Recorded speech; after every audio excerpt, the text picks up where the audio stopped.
Kayuani Yohane, Yohane, Kayuani Yo. Sego Sewaguego. I am Regan Jacobs, your executive producer here at Akwesasne TV, and I am with Kahentawaks Perkins, and we are on our way to the Standing Rock Sioux tribe. We're on a detour. The road that we were taking, we're going to show you. So this is where we are right now. So the road that we took was closed, and so they rerouted us and said to go 20 miles back, take a left, take another left and a right, and you will arrive at the camp. But of course, my associate producer, Kahentawaks Perkins, decides that we are not going to go all the way back. We're going to take the back roads. So that's where we are right now. If our connection is weak, we apologize. So we are literally... All right, you're back. So we do have little signal, so we apologize if we are going to be interrupted, but now you know that Akwesasne TV has traveled once again to Standing Rock, and we are about 7 or 8 miles away from the Sacred Stone camp, or the main camp. As soon as we get there, we plan on doing a live drive-through if possible. We're going to be spending a few days here in North Dakota. We arrived last night very late, and are now traveling into and around Kahentawaks, Standing Rock Sioux Territory. So we just kind of wanted to give everyone a shout out back home in Akwesasne, and all of our Haudenosaunee families who are tuning in and supporting us. We also wanted to give a shout out to the St. Regis Mohawk tribe and Mohawk Networks, Akwesasne LLC, Akwesasne TV, and our LLC. Of course, we couldn't be broadcasting live right now if it wasn't for Akwesasne TV and all of our partners. And of course, we want to give a shout out to our business community for always supporting us and enabling us to go on assignments like these that really make a difference. So here we are, Kahentawaks Perkins, and I'm Regan Jacobs. We are literally in the middle of we're in the middle of just some mountain area. Yeah, that's right, 2 Mohawk women out on assignment, fearless. I know my way. One of the reasons why we wanted to come back to Standing Rock, of course, all of our viewers who are supporting Standing Rock, as you all know, there's a lot that has been developing over the last couple of months. So when Akwesasne TV first came out in September, a lot has changed since then. So again, it's important for Indigenous media to be involved, and with mainstream media not giving the story the credit that it deserves, it's important for us to be out here with the cows. Holy shit. You just swore. Not good. Oop, I said. This type of citizen journalism, if you will, is important, but also Akwesasne TV is accredited media, and we work very hard to go to great lengths, obviously, to get the story. So we're off-roading it right now, and if anyone has anything that they would like to add, or they would like to say, now is a good time to send your prayers, your thoughts, your well wishes. And we will be going into the camp, obviously representing the Akwesasne Mohawk community and the Haudenosaunee community, and out east, our eastern corridor.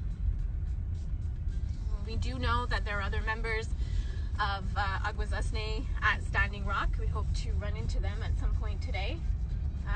Ganawage, Onondaga, Gunnesedage, 6 Nations. There is a Haudenosaunee camp where warrior flags are flying high. Six Nations flag is flying high. We can't wait to get there. Your car's telling you that you're not buckled up. This is this is wow. There are no words to. I don't think I will ever forget being on this assignment with you, but also the way that we are Traveling there. traveling to get to a very important assignment.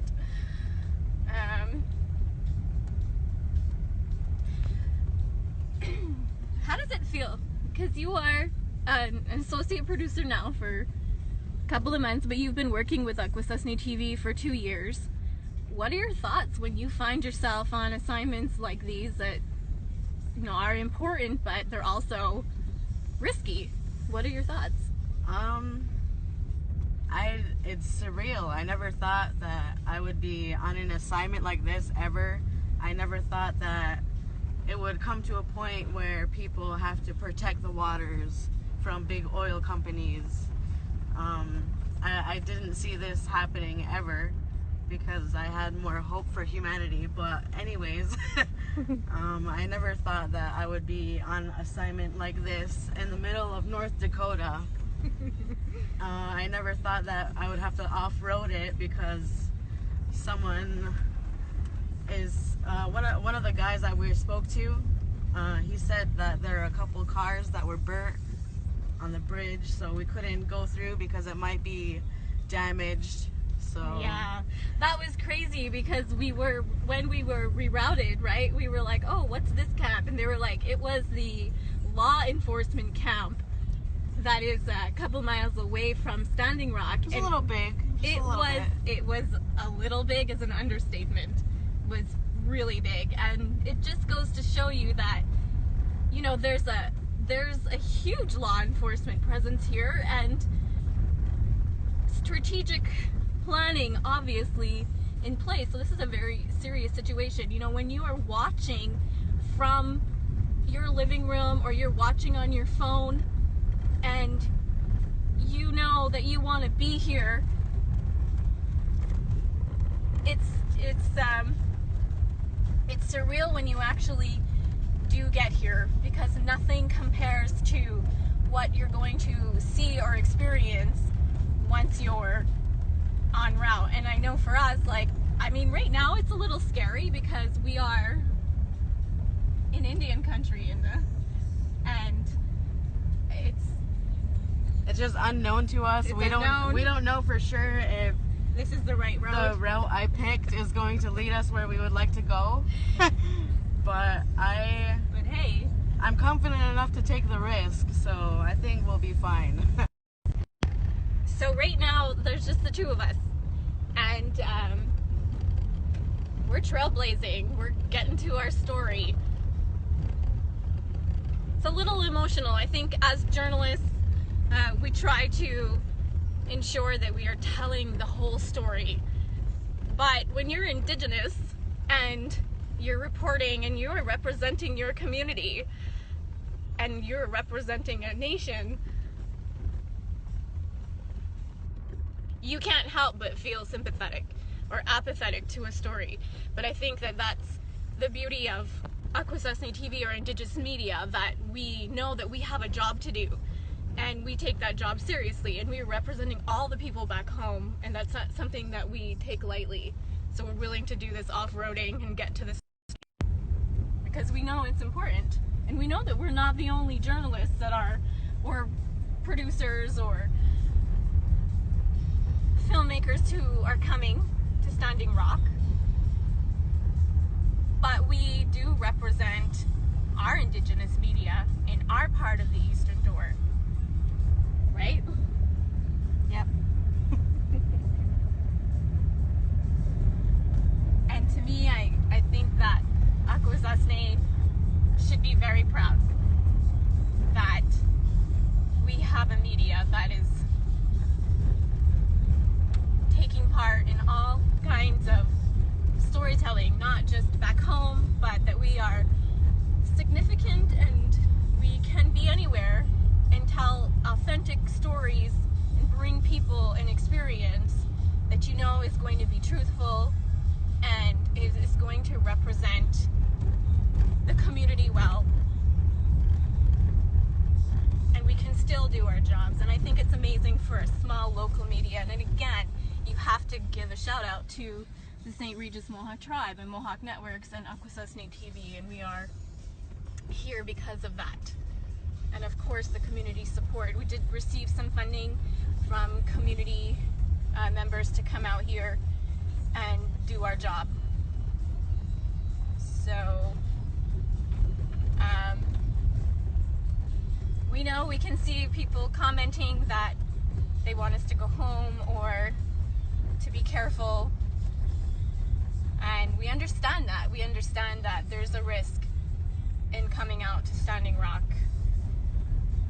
And as women, we understand that we carry, Mohawk women, we carry our home with us wherever we go. So we have the power of the people that love and support us, and we're gonna keep moving forward. So that's it for now.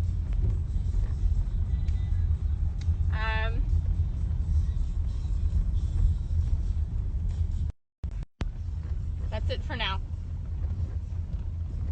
We're going to keep updating the community as we go, and thanks for staying with us. We appreciate everybody's support. Right now we got to get to the camps and get on. So we're sorry, this road is just crazy, but we're gonna make it. So take care, Akwesasne, and stay tuned for Akwesasne TV and our updates from Standing Rock. Onagiwahi. Yo honey, ka yo ani yo honey, yo honey.